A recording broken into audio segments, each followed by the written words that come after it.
Keinformasi lain, Saudara, Mahkamah Kehormatan Dewan atau MKD telah meminta klarifikasi orang yang melaporkan Julius Setiarto terkait Partai Coklat. Julius dilaporkan ke MKD soal pernyataannya di media sosial yang menyebut pengerahan Partai Coklat saat pilkada. Wakil Ketua MKD Tubagus Hasanuddin menyatakan pelapor atas nama Ali Hakim Lubis telah diminta klarifikasi terkait dengan pengaduannya. Meski anggota DPRD DKI Jakarta, Ali Lubis membuat laporan dalam kapasitasnya sebagai warga negara Indonesia. Dalam pemeriksaan, pelapor membawa bukti berupa video yang diunggah Julius dalam media sosialnya.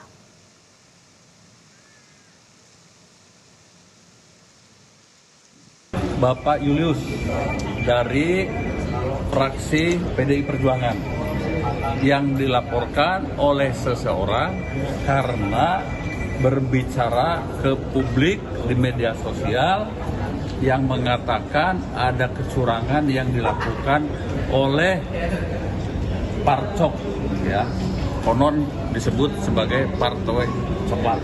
Ini ada ya pengaduan dari seseorang.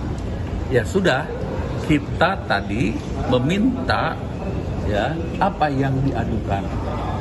Ya, kemudian besok kita akan meminta ya pernyataan apa yang disampaikan oleh bapak-bapak. Begitu.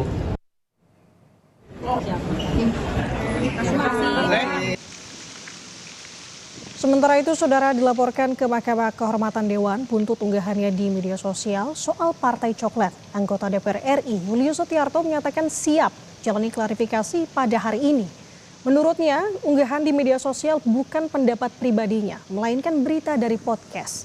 Dalam unggahannya, Saudara, ia meminta klarifikasi soal isu Partai Coklat yang sedang berseliweran di masyarakat agar isunya tidak berlarut-larut.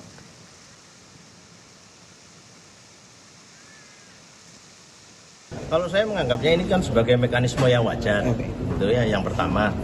Dan saya sebagai terlapor dalam konteks ini, ya saya tetap berprinsip bahwa apa yang saya tayangkan itu ya seperti itu, dan saya akan